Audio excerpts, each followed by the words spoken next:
Whenever you're ready. Srijan, ready? A very good evening to all of you. Thank you for joining us for this special media briefing that we are doing actually from the beautiful location of Kumarakom in Kerala. The second G20 Sherpa meeting has just concluded, and there are some other elements going on, but the main meetings of the 4 sessions and other related events have just concluded. And to give us a sense of the meeting and our way forward, we have the privilege of having with us the India G20 Sherpa, Amitabh Kansar, with us here. Also joining us on the dais is Shri Abhay Thakur, the sous Sherpa of the G20 process and additional secretary in the G20 Secretariat. So without further ado, may I hand over the floor to you, sir, for some initial comments, and then we'll take a few questions, sir. Yeah, so, I would first say that this was a very, very positive, very constructive, very forward-looking meeting for various reasons. One is that this really demonstrated India's convening power was at full display. All countries were present, all Sherpas were present. All sat through all the sessions, everybody participated very vigorously. I've never seen this kind, I've been a Sherpa for about a year, I've never seen this kind of very extensive participation in big force, which I saw here. So one is that everybody fully participated in this. The other is that the discussions were held in a very constructive and a very positive manner. So a lot of very good suggestions, a lot of responses to India's priorities, a lot of substantive discussions. And I'm saying this because there was no digression. There was no digression on account of, focusing here or there. They were very, very focused on all the sessions which we had. There was a first session which focused on technological transformation, where we demonstrated our, as many of you know, our focus has been on digital public infrastructure. The second one was on accelerated, inclusive and resilient growth, as well as women-led development. All the Sherpas took stock of the progress made in the various G20 Sherpa tracks. All of you are aware that everything that is discussed in all meetings, whether it is working groups or engagement groups, or everything comes back to the Sherpas. They represent the leaders, and therefore we took stock of the progress made in the various G20 Sherpa track working groups of digital economy, health, education, tourism, culture, agriculture, trade and investment, employment, and anti-corruption. Then we had a meeting of the Troika. The Troika meeting was followed by, that is Indonesia, Brazil, India, and then South Africa also joined us because South Africa will take over. We had a 2-hour meeting of the emerging markets late from about 10 o'clock to 12 o'clock on the first day. We also had a very interesting Kyle conversations. Kyle are backwaters, so we had a backwater conversation for about 2 hours in the backwaters, which was very unique. Everybody loved it. They were very relaxed. Our objective was to break the scenario away from everything around us, and we had a very good discussion, very free, frank discussion on this. And it was a very informal setting to take forward the agenda of G20 and deepen further cooperation. I've also had, then today, let me also say that today we've had a meeting on green development. We discussed life, and we discussed the high principles of life and how to take the sustainable lifestyle and behavior forward. And we discussed the working groups of development, energy transition, the development working group, energy transition, environment and climate sustainability, and also disaster risk reduction. We also deliberated on the path forward for G20 discussions in the lead up to the G20. We also had today 2 presentations on unlocking One was on unlocking financing for development and macroeconomic outlook, and it's unlocking financing for development, and second one was on macroeconomic outlook and its impact on SDGs. The first one was made by Avinash Prasad, who's a special envoy to the Prime Minister of Barbados, and whose work in this area has been highly appreciated.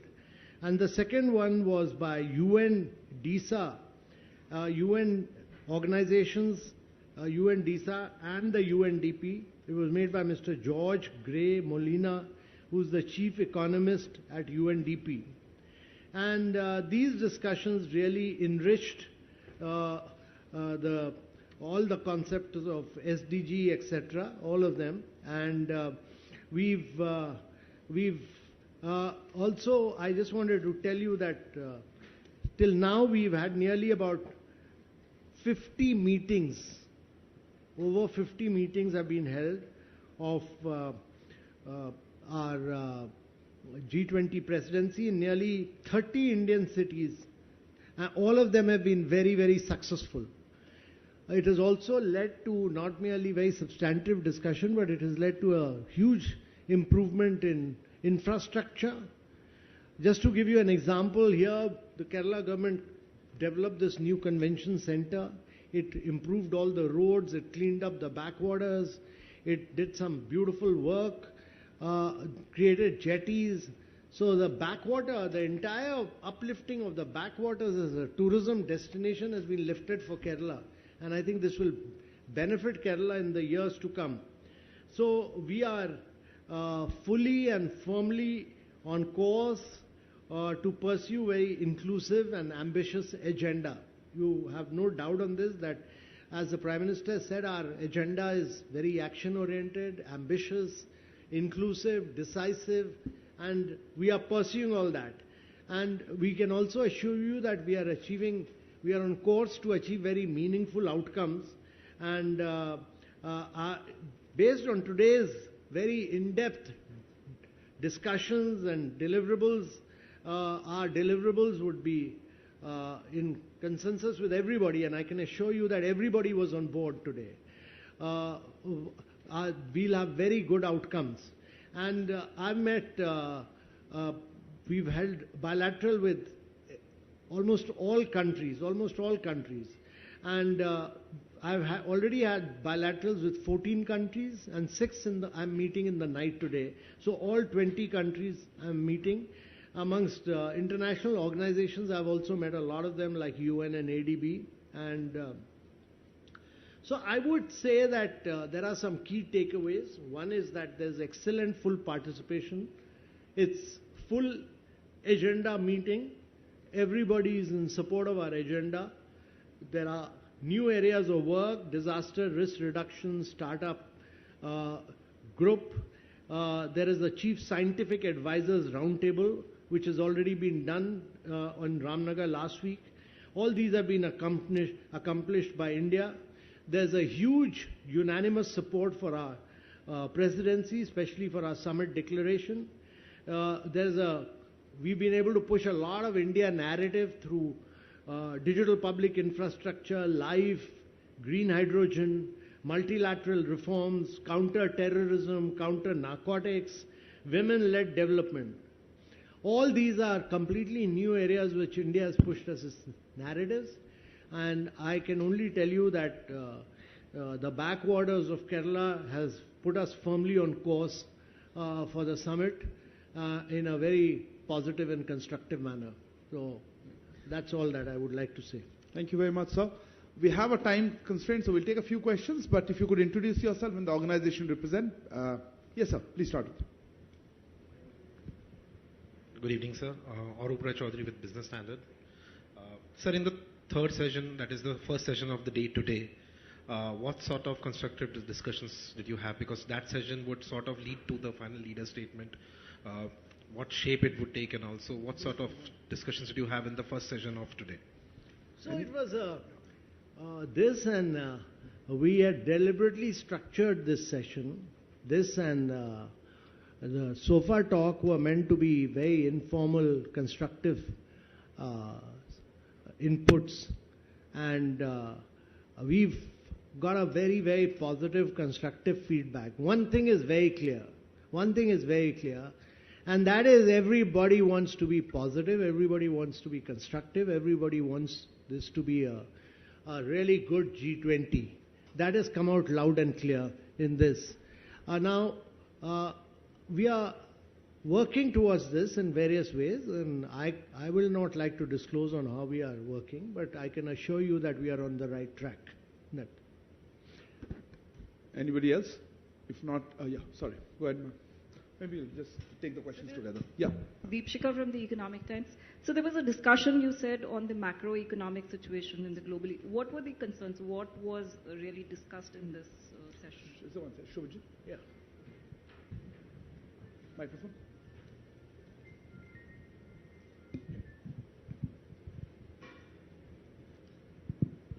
Shubhajit from Indian Express. Wanted to get a sense from you, after the two meetings, Foreign Ministers meeting and Finance Ministers meeting, that there was no consensus on the Russia-Ukraine war. Have you been able to paper over the cracks in this meeting of the Sherpa? So let me first put this in a perspective and clarify this very clearly. See, in Bali, through the meetings, there were no detailed negotiations in various meetings. In India, we've held detailed negotiations, line by line, word by word, and we've arrived at 99% agreement on substantive issues in FMCG. 99%. Para 3 and 4 has been a contention which had been agreed to in Bali, was a contention. So we have agreed on 99% except Para 3 and 4, which is open for discussion, on which we have strategized what needs to be done here. I can't tell you what our diplomatic strategy is. That I can't tell you. If I tell you, then we have strategy 1, we have strategy 2, we have strategy 3, we have strategy 4, we have 5 strategies, different strategies. So we are very hopeful that something will surely work in the interest of G20. And 5 strategies we have, and we also have kept in mind the 6th strategy we have not disclosed. So we have many options, but I would not like to tell the media that. But we have got 99% agreement on everything, and similarly in the foreign ministers meeting, detailed deliberations were held for a long time, and after detailed negotiation, the whole FMM para has been, the entire document has been agreed to except para 3 and 4. Now, it's very unlike what had happened in Bali. In Bali, nothing had been agreed to till the end. So we've already achieved 99% result. 1% is left.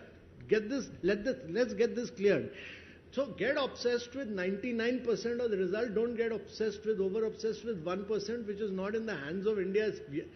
What is not in our hand? We have not created a scenario like that. It's somebody else has created a scenario like that. Now, with that 1%, we will do our best. We are working on different options, and I can assure you that we'll leave nothing to chance. We'll work out everything, but what is not in your hand is not in your hand. What is in our hand we'll fully achieve, and this also we'll achieve, I can assure you. We'll do our best. We are working with different strategies, and I think we hopefully, and everybody wanted to. Everybody also, let me tell you, whether it was emerging markets, whether it was developing countries, whether it was G7, all of them want to succeed. Now, it's a question of the timing of it, and we are at it. We are at it fully. We are fully abreast of it, and we are at it. Deepshika, on the macroeconomic. Yeah, on the macroeconomic front, I wanted to tell you, Deepshika, that what came out is that pandemic has had a huge strained fiscal situation due to COVID expenditure. There's been a huge worsening of education divide. There's been in climate, there's been an increase rather than decrease in fossil fuel consumption. There's a cost of living crisis in inflation in oil, food, fertilizer, commodities, industrial products. There's also been quite a lot of this is tied up with the cost of restrictive monetary policies to bring high inflation down. But the impact of the reflation episode will be felt in many developing countries. And therefore, all this, the COVID and higher inflation has actually wiped a lot of progress of the previous years in many emerging and developing markets. We must realize this. And therefore, it's very incumbent for the world to both focus on SDGs, where we are at the midway point, and also focus on climate action. And these were the issues, and this would require us to reshape the multilateral financial institutions, both on these multilateral financial institutions, so that the world is able to see that, the burden of all that has happened has fallen on emerging markets and developing markets, which have led to greater global debt. And the challenge for these institutions is that inflation should not have, inflation has led to greater global risk, and therefore, one is that there's a need for a better management of the global economy. And there is also a need for greater flow of resources through World Bank by bringing in much greater level of private financing through number of new innovative instruments like blended finance and credit enhancement and first loss guarantees.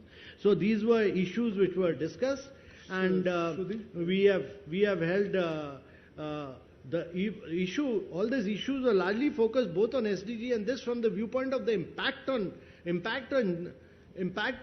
developing and emerging markets. Sudhi? Sir, Shruti Ranjan from Bloomberg, sir.